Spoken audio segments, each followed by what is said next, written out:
Canada is at it once again. Recent findings from a high-level Canadian parliamentary committee have placed India as the second biggest foreign threat to Canadian democracy, following China. Canada's Prime Minister Justin Trudeau responded to this development by emphasizing his government's concern regarding foreign interference.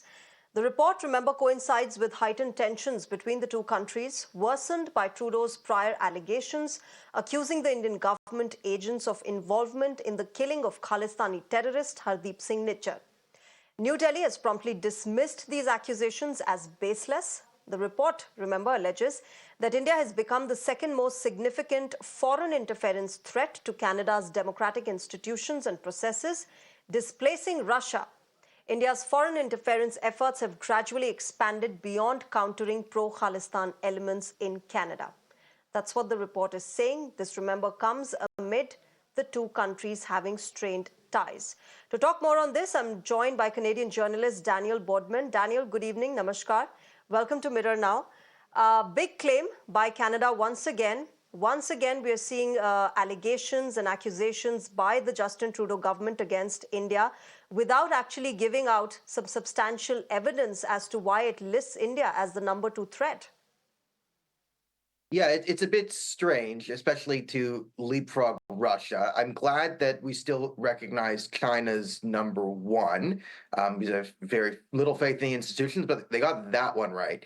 And I was trying to figure out like how they could come to this conclusion, and it could be a confluence of a lot of things. Like, okay, there could be some truth to this. You could say that's one argument. You could say, okay, they were behind Nijjar, and the Indian government is there trying to deal with the Khalistani element in Canada, and this is a big problem.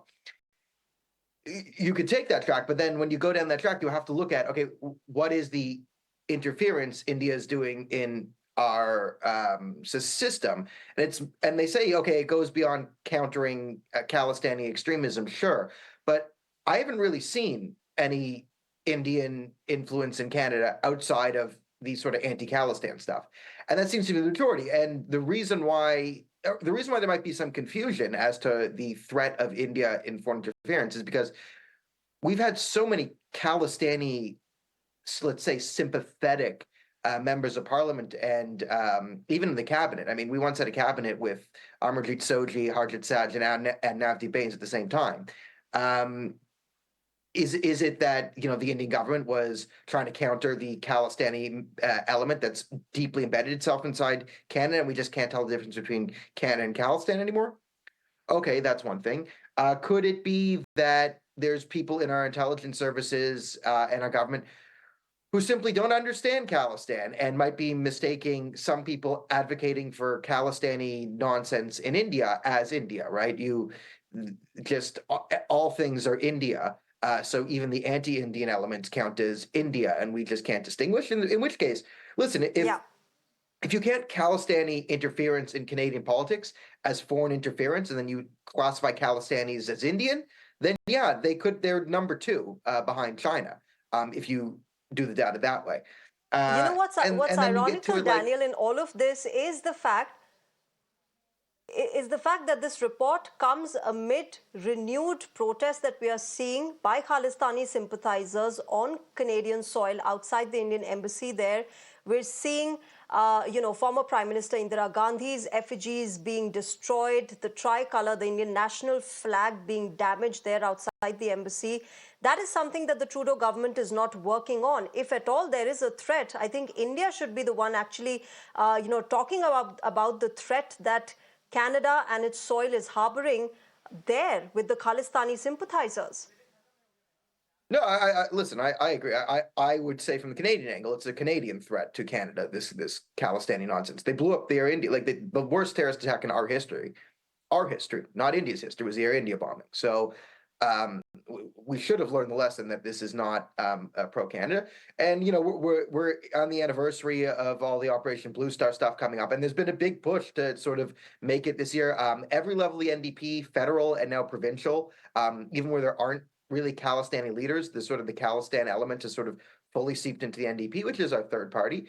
But you're seeing conservatives, even federal conservatives, being more bold on their Khalistani stances. Tim Uppal, deputy leader of the Conservative Party, he put out a a version of Operation Blue Star that maintains that forgets there was a terror wave leading up to it and just pretends that the Golden Temple was filled with purely just women and children playing in a pool with no hardened terrorists held up there for a while. So we have this in our country where there's a massive spike in what I've termed Khalistani nonsense. A lot of it had to do with the fact that they've seen that for the last 8 months the Hamas crowd has been on the street, and for the month before that they were on the streets. But there's been no pushback towards any bad behavior, open support of terrorism on our streets every day for the last 8 to 9 months. There's been a group gathering in public on film openly praising a foreign terrorist organization or calling for more terrorism. That's just where we are. So you're seeing this uptick. Now, is the interference, is the fact, Daniel, are can the I also then intelligence understand from you why? Why is the Trudeau government, why is Justin Trudeau then not acting upon such elements? You talked about, Hamas he's in bed with them? sympathizers. We talked about the Khalistani sympathizers. Is it just the domestic audience that he is catering to, or is there something more to it?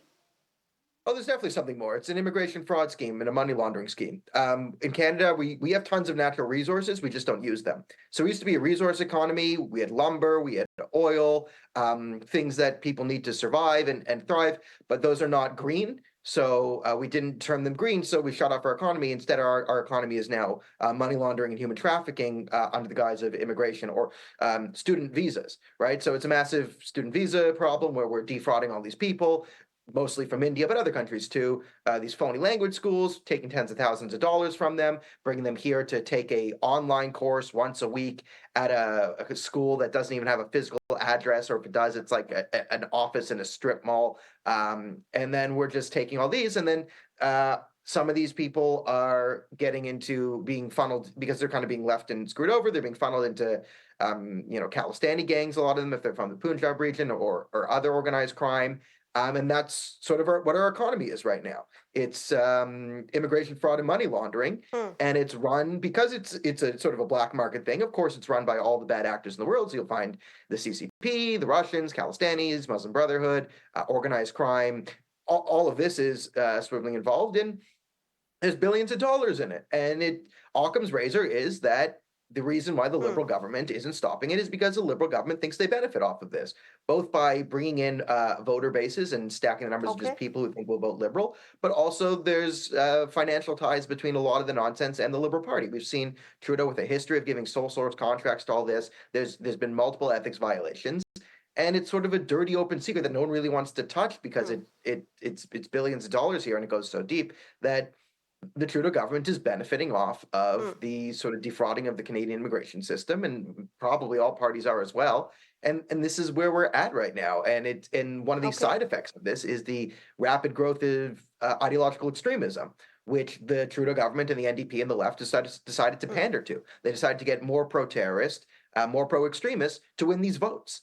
They know they're going to lose in 2025, but they're building up a voter base for 2029 and beyond of radical anti-Western extremists who will vote Liberal for.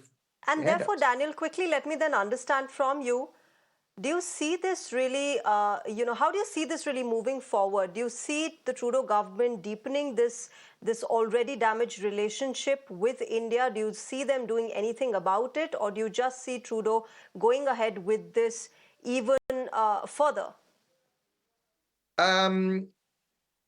So you could call Justin Trudeau a firefighter, and if you say the relationship with India is on fire, we've basically hopped him up with meth and given him a tank of gasoline and sent him into the house to put it out. So will this work? Will he put out the fire, or will he make it worse? My money's on the latter. Trudeau, and it's not just India that he's doubled down on harassing. It's everyday Canadians. It's the cadre of all the people he didn't like beforehand. Every indication we've seen is the Trudeau government is not going to moderate itself. It's not going to sort of pull the brakes.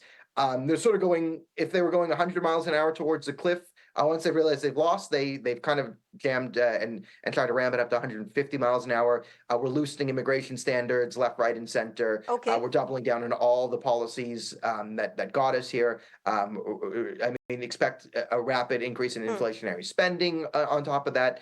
It looks like we're, again, we're gone from 100 miles to 200 miles an hour straight off the cliff. All right, let's see how this moves forward. Daniel Bordman, we'll leave it there. Thank you very much for joining us tonight and sharing your views on this latest report by the Canadian government that lists India as the #2 threat. Thank you very much, Daniel.